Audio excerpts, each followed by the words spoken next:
സമ്മതത്തോട് കൂടിയാടാ ഇവനെ അകത്തേക്ക് കടത്തി വിട്ടത്. അയ്യോ സാറേ, അയാളുടെ നിരപരാധിയാ. ഇയാളെ വെട്ടിച്ച് ഞാൻ അകത്തോട്ട് കയറിയത്. താനെന്തിനാ ഇതിനകത്തേക്ക് ഊളിയിട്ട് കയറിയത്? ദീപക് സാറിനെ കാണാൻ ഞാൻ വന്നത്. എന്നെ കാണാനോ? എന്തിന്? Ambika madam police ക്ലബിലല്ലേ?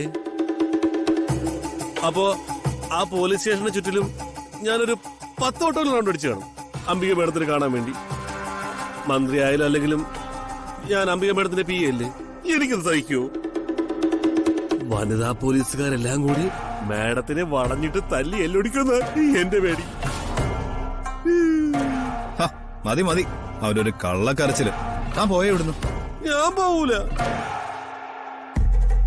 മേഡത്തിനെ ചോദ്യം ചെയ്യുന്ന പോലീസ് സ്റ്റേഷന്റെ വാതൊക്കെ തറിയാനുണ്ടാവും. കൊല്ലൊക്കെ എന്നെ കൊല്ലട്ട്. സാറേ ഞാൻ പോവുകയാണ്. എന്റെ പാല്. താൻ അവിടെ നിന്നേ. ഞാൻ ഇങ്ങ് വേടോ. ഓ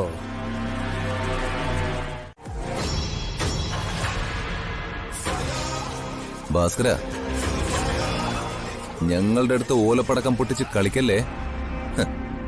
കളി മാറുവേ. നീയൊക്കെ എന്ത് വിചാരിച്ചു?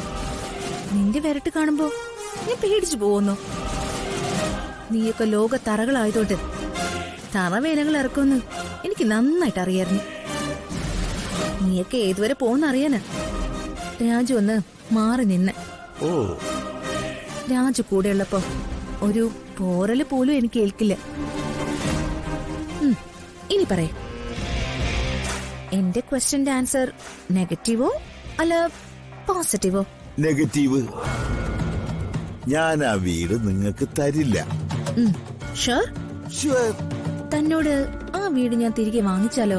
നീ ഒന്ന് ശ്രമിച്ചു നോക്കടി. അതിന് നീ മറ്റൊരു ജന്മം കൂടി ജനിക്കണം. വേണ്ടടോ, എനിക്കതിന് ഈ ജന്മം തന്നെ ധാരാളം.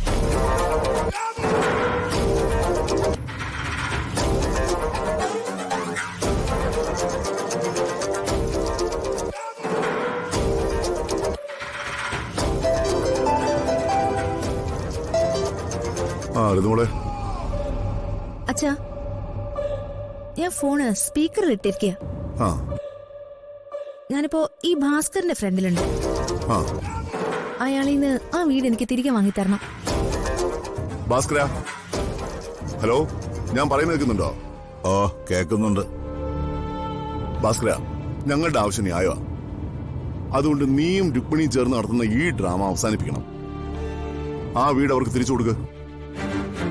കോലോത്ത തമ്പുരാന്റെ ഓർഡറാണോ ഇത്? ഉടയോനെ, അത് അന്ധകാലത്താ കേട്ടോ. ഞാൻ ഉടയോനൊന്നുമല്ല, ഒരു പൊതുജന പ്രവർത്തകനാണ്. നേരോടെയും നെറിയോടെയും ഇതുവരെ ജീവിച്ചു പോകുന്ന ഒരാളാണ്. അതുകൊണ്ട് വളരെ മാന്യമായിട്ട് ഞാൻ പറയുക, ന്യായമായിട്ടുള്ള വില വാങ്ങി ആ പാവങ്ങളുടെ വീട് നീ തിരിച്ചു കൊടുക്കുക. എനിക്ക് സൗകര്യമില്ല. ആ, ഒരു പല്ലുകൊഴിഞ്ഞ സിംഹമാ നിങ്ങള്. എന്നോട് കൽപ്പിക്കാൻ വരണ്ട. പ്രതാപവർമ്മ എന്ന സിംഹത്തിന് പല്ലുണ്ടോ പല്ലില്ലേന്ന് ഞാൻ നിനക്ക് കാണിച്ചു തരാം. നിനക്ക് വടിവാള് വീശി വരട്ടിയല്ലേ പരിചയമുള്ളൂ. അതൊന്നും അല്ലടാ യഥാർത്ഥ യുദ്ധം. അതെന്താണെന്ന് ഞാൻ ഇപ്പൊ കാണിച്ചു കേട്ടോ. അയാൾ ഇങ്ങോട്ട് വരണമെന്ന്, പിന്നെ എന്നെ അങ്ങ് വിഴുങ്ങിക്കളയും. ആ വരവേ നിന്റെ അന്തകനായിട്ട് തന്നെ ആയിരിക്കും. ഇത് ഞാൻ തന്നെയാ, പ്രതാപവർമ്മ. സാറ് കയ്യും കാലും ഒടിഞ്ഞ് കിടക്കുകയാണെന്ന് പറഞ്ഞിട്ട് അത് പെട്ടെന്ന് സുഖപ്പെട്ടു. മരുത്വാമലയിൽ നിന്നും മരുന്ന് കൊണ്ടുവന്ന ഹനുമാൻ മൈത്രേയ മഹർഷി അത് ഏൽപ്പിച്ചു. മൈത്രേയ മഹർഷി എന്നെ സർജറി ചെയ്തു. അഗസ്ത്യർകൂടത്തിൽ നിന്ന് ആവശ്യമുള്ള മരുന്നുമായി അഗസ്ത്യമുനിയും ശിവന മഹർഷിയും വന്നു. ഈ ഋഷിമുനിമാരെയൊന്നും ഭാസ്കരൻ അറിയില്ലായിരിക്കും. ഭാസ്കരൻ അറിയാവുന്നത് തമ്മനം റഷീദും ചാക്ക മുഹമ്മദും ഇടിയോട്ട് റപ്പായിയൊക്കെ ആയിരിക്കും. അല്ല, ഞാനൊരു പല്ല് ഒഴിഞ്ഞ സിംഹമാണെന്ന് നീ പ്രഖ്യാപിച്ചു അല്ലേ? ഈ സിംഹത്തിന് പല്ലുണ്ടോ ഇല്ലേ എന്ന് തെളിയിച്ചിട്ടേ ഞാൻ ഇവിടുന്ന് പോന്നുള്ളൂ. അത് സാറേ, ഒന്നുകിൽ ഈ പ്രതാപവർമ്മയെ നീയും നിന്റെ കൂടെ നിൽക്കുന്ന ഈ ഗുണ്ടകളും കൂടി ആക്രമിച്ച് കീഴ്പ്പെടുത്തണം, അല്ലെങ്കിൽ നീ ആ രുക്മിണിയുടെ കയ്യിൽ നിന്ന് വാങ്ങിച്ച പ്രോപ്പർട്ടി രാജുവിന്റെ പേർക്ക് തിരിച്ചെഴുതി കൊടുക്കണം. അത് നടക്കില്ലല്ലോ സാറേ. ഒരു കാര്യത്തിന് വാങ്ങിച്ച പ്രോപ്പർട്ടി ഭാസ്കരൻ ആർക്കും തിരിച്ചു കൊടുത്ത ചരിത്രമില്ല. ആ ചരിത്രമൊക്കെ തിരുത്തി കുറിക്കണം ഭാസ്കര. ചില റെക്കോർഡുകൾ എല്ലാ കാലത്തും എല്ലാവർക്കും ഒരു ഭൂഷണമല്ല. വടിവാള് ഭാസ്കരൻ എന്നാണ് എന്റെ പേരെങ്കിൽ ആ വസ്തുവും വീടും ഞാൻ തിരിച്ചു കൊടുക്കില്ല. എങ്കിൽ വടിവാൾ ഭാസ്കരൻ എന്ന പേര് മാറ്റേണ്ടി വരുമല്ലോ.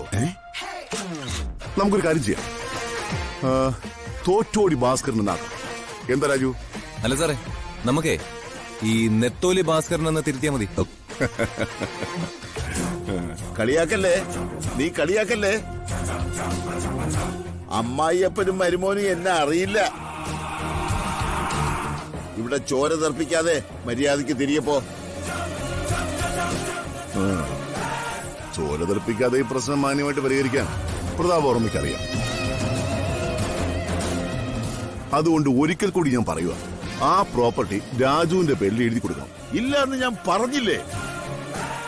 അപ്പോ നീ എഴുതി തരില്ല. ഇല്ല.